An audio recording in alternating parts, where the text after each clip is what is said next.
랜덤 하우스가 선정한 20세기 영어로 쓰인 가장 위대한 소설, 옵저버가 선정한 인류 역사상 가장 훌륭한 책, 위대한 개츠비의 저자 프랜시스 스콧 키 피츠제럴드.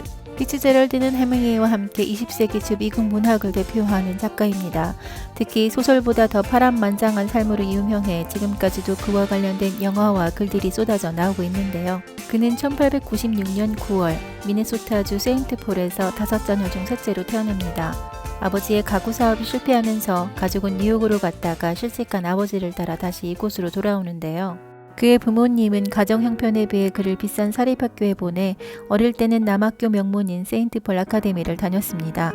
학교 신문에 누가 스코트에게 독약을 먹여 말 좀 그만하게 한다면 고맙겠다 라고 광고가 실렸다는 에피소드는 부유한 친구들과 잘 어울리지 못했음을 말해줍니다. 피츠제럴드가 유독 재능을 보인 것은 글쓰기였습니다. 13살에 그가 쓴 탐정소설이 학교 신문에 게재되고 이후 뉴먼스쿨에서 그의 문학적 열망을 일깨운 페이 신부를 만나게 됩니다.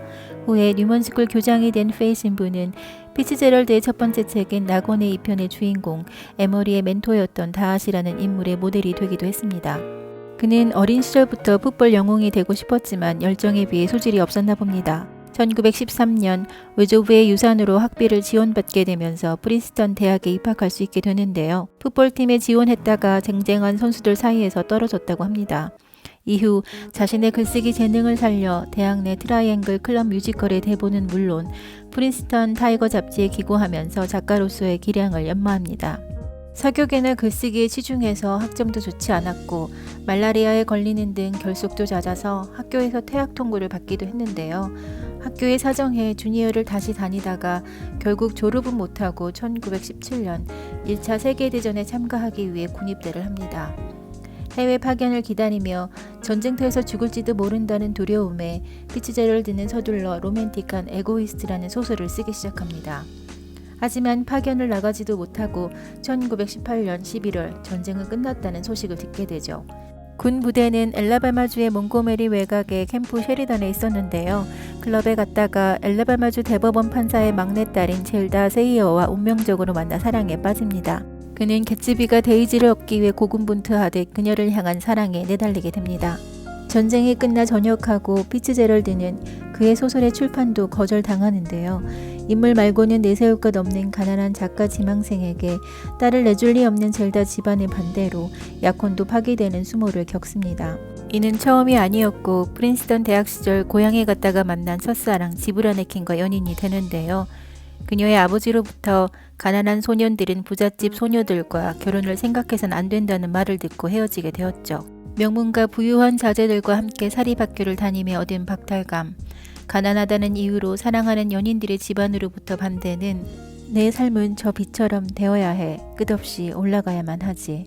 세속적 성공을 향한 물질적 야망이 불타는 캐릭터 개츠비를 탄생시켰을 겁니다. 뉴욕의 광고회사에서 일하지만 작가의 꿈을 포기할 수 없어 소설을 수정해보라는 출판사의 권유에 직장을 그만두고 심혈을 기울여 개작에 몰두합니다. 이 시기 친구와 젤다와 주고받은 편지들이 말해주듯 그는 그의 작가로서의 꿈도 젤다와의 사랑도 결코 단념하지 않았습니다.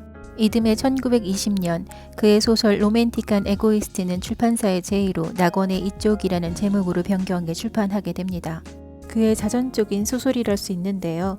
출판되자마자 촉파는 품절 사태가 나고 일주일 후 젤다와 결혼까지 골인합니다.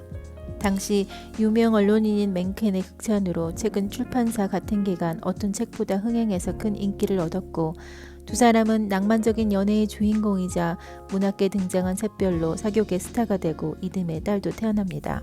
그는 그의 소설에서 가진 자들이 자신들의 세계는 더 강화시키고 다른 이들이 들어오지 못하도록 인위적으로 구별되게 만든 것이 사회의 장벽이라 했는데요. 글쓰기로 부와 명성을 얻은 젊은 피츠제럴드가 들어간 그 세계는 낙원이었을까요?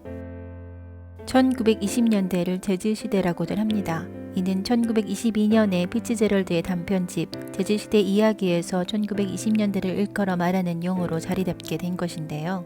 유럽을 중심으로 한 1차 세계대전이 끝나고 미국이 세계 중심으로 급부상하면서 경기 대호황을 누리게 됩니다.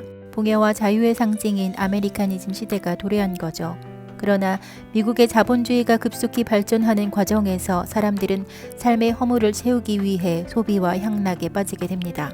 이 시기에 흑인 음악인 재즈가 선풍적인 인기를 끌었고 피츠제럴드 부부는 그야말로 재즈 시대를 대표하는 셀러브리티가 되었습니다. 1924년에는 파리로 거주지를 옮겨서 유럽에서 작품 활동을 하며 파티하는 삶을 살죠.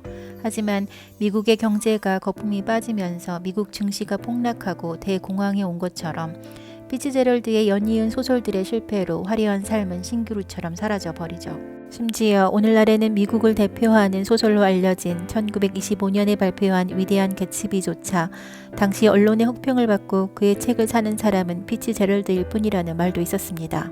재산은 탕진하고 돈을 벌기 위해 글을 쓰는 악순환이 반복되면서 그는 더욱 술에 의지해 알코올 중독이 됩니다. 파리에 있을 때 당시 무명이었던 해밍웨이를 출판사에 소개하고 출판하도록 지지해 주었는데요. 해밍웨이는 태양은 다시 떠오른다에 이어 무기여 자리거라까지 연이은 대성공을 하고 피츠제럴드는 정작 나락으로 떨어지며 두 사람의 입지는 뒤바뀌게 됩니다. 그와 사이도 틀어지게 되죠. 이 즈음 젤다는 정신질환으로 병원에 입원하게 되는데요. 젤다는 사실 예술적 재능이 뛰어난 여성이었습니다. 그리고 당시 미국의 신여성을 칭하는 플래퍼로 주목받는 여성이었죠. 하지만 그녀는 명문가의 딸들이 그러했던 것처럼 최고의 성공은 누군가의 아내가 되는 것 말고는 사회활동에 제약이 있던 여성이었습니다. 그녀가 딸을 낳았을 때 바보였으면 좋겠어. 여자는 그저 예쁘고 바보로 사는 게 최고니까 라고 했던 말은 그녀의 허망한 마음을 대변해 주죠. 젤다가 세상에서 주목받는 것을 싫어했던 피츠제럴드는 그녀 이름으로 책을 출판해 작가가 되는 것도 방해합니다. 그녀의 모든 것의 권한은 자신에게 있다면서요. 그는 심지어 젤다의 다이어리를 읽고는 그녀 몰래 소설에 인용했다가 본을 사기도 했는데요. 두 사람의 관계는 우리는 서로를 파괴하고 있어 라는 피츠제럴드의 편지 같았습니다. 돈을 벌기 위해 헐리우드까지 가서 영화 각본의 일까지 참여하며 근근히 버틴 피츠제럴드. 의사가 술을 끊지 않으면 1년 내 죽을 거라는 경고에도 술을 끊지 못했고 자신의 명예를 회복하고자 마지막 거물을 집필하던 중 신라라는 연인의 아파트에서 1940년 끝내 심장마비로 사망합니다. 그가 생전에 사랑하는 딸에게 쓴 편지에서 우리는 아주 나쁜 본복이라면서 엄마 아빠처럼 살지 말라고 당부하며 자신을 실패한 삶으로 규정하고 있었는데요. 하지만 그는 결코 자신이 후대에 미국을 대표하는 작가이자 그의 작품은 필독서로 전 세계 사랑을 받게 된 사실을 몰랐습니다. 무라카미 하루키는 위대한 개츠비를 3번 이상 읽은 자는 나와 친구가 될 수 있다고 할 정도로 피츠제럴드는 많은 작가들의 동경의 대상이 되기까지 했는데요. 그에게 있어서 글쓰기가 돈벌이 수단이자 위로 올라가기 위한 성공의 도구였다 한들 소설 작가이기도 하지만 시인이기도 했던 그의 글 속에 고스란히 담긴 그 자체는 순수하고 그를 연민하게 만듭니다.